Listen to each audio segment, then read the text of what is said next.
Hello guys, I'm Fa. Today I want to share to you guys a Slayer Glacial Hammer build. It's not a crazy character but still some interesting mechanics to share.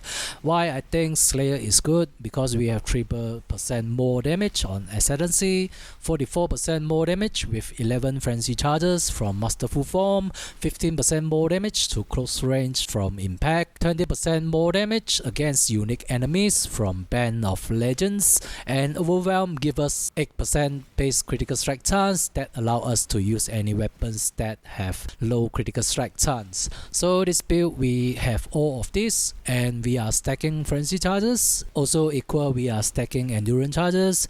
We're using Replica Ferrous Fur, of course, Masterful Form, Savagery, Fervor and Frenetic with Anointment. We also have another Tattoo of Barbarians and Sublime Visions. We get 6 maximum frenzy charges on this passive skill tree setup, and we have Dark Ray Vectors and another one from our gloves.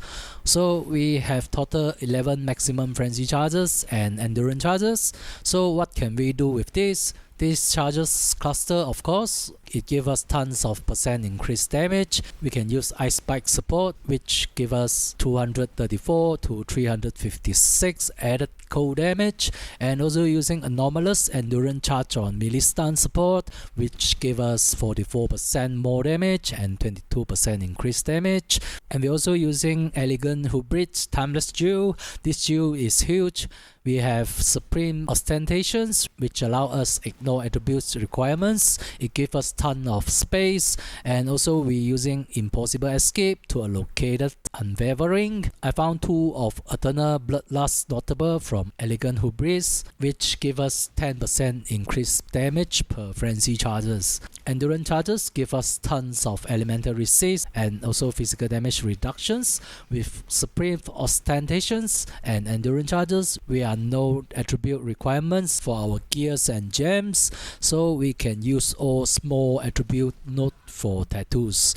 We also have tons of space for our gears. We are not done yet. I craft this 2 ring. It gives 3 to 8 added cold damage per frenzy charges and 3 to 8 added fire damage per endurance charges. It total gain us 132 to 341 added flat base damage.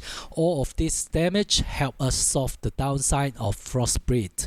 FrostBreath is a unique mace. It deals double damage to chill the enemy, but the downside is FrostBreath have low base damage, low attack speed and low critical strike chance, and this setup perfect solve the downside of FrostBreath. And we also gain 130% of cold damage as extra fire damage from Heat Shiver when we freeze enemies. We also make enemies take up to 40% to 65% increased damage with Yoke of Suffering.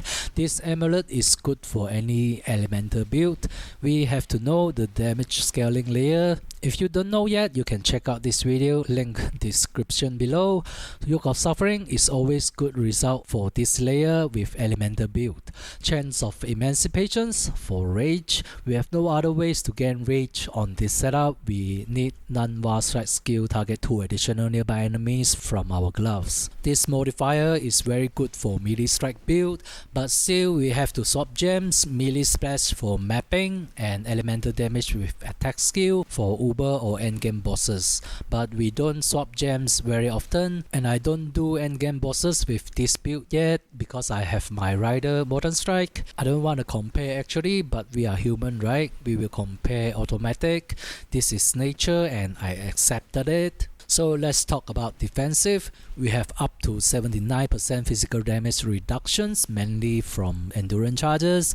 We have 79% chance to evade attacks from Grace and Sublime Visions, and also from Dark Ray Vectors. 100% chance to suppress spells from our gears, tattoo and spell suppress cluster on passive skill trees. Elemental resistances cap and endurance charges help a lot. 2% chaos resistance is the best we can have now. Stun avoid with our flux, and we don't have elements avoid yet for now. We are using Immortal Call for our gut skill, which give us 26% less elemental damage taken and 191% physical damage reductions. I don't know, is it immune? up to 6.4 seconds when triggered. Because we are using sublime vision, so we cannot use other auras, but there are still some reservation skill not count as aura, so we are using Arctic Armor and Hurdle of Ice. Aspect of the cat, of course, and also not count as aura. Also, the weakness of the build is Elements of Void. We'll try to leveling the build to 100 and try to get some more good tattoos and Elements of Void. And the offensive weakness is critical strike chance and multiplier. Also penetrations or elemental resist to enemies. We probably need elemental penetrations to achieve that, but we need white socket. Even though we're using many mechanics on this build, the DPS still only 16 million.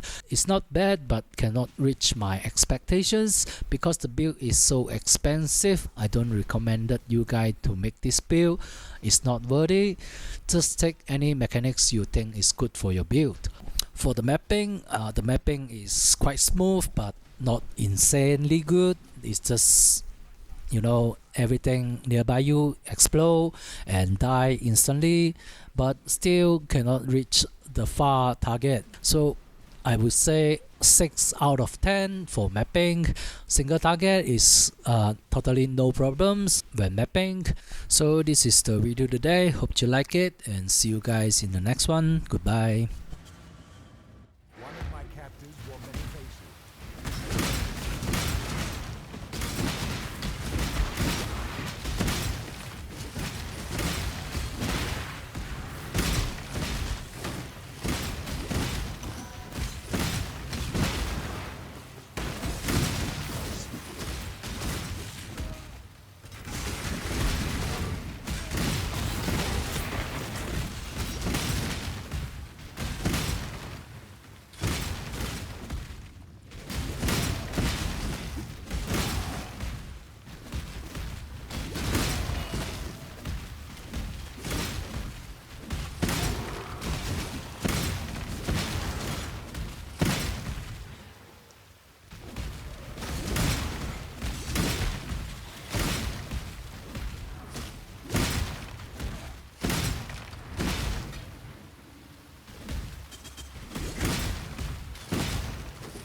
Do not believe me unsatisfied. Struggle of my collection grows, and I smile.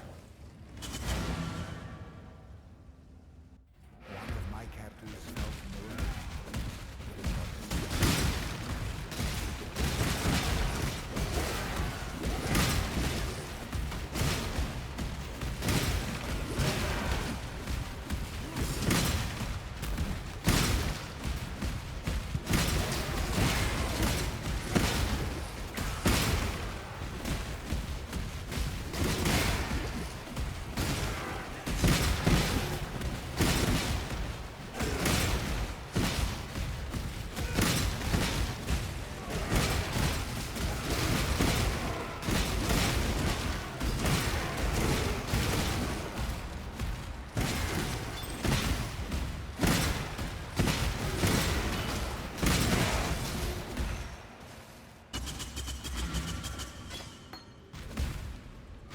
This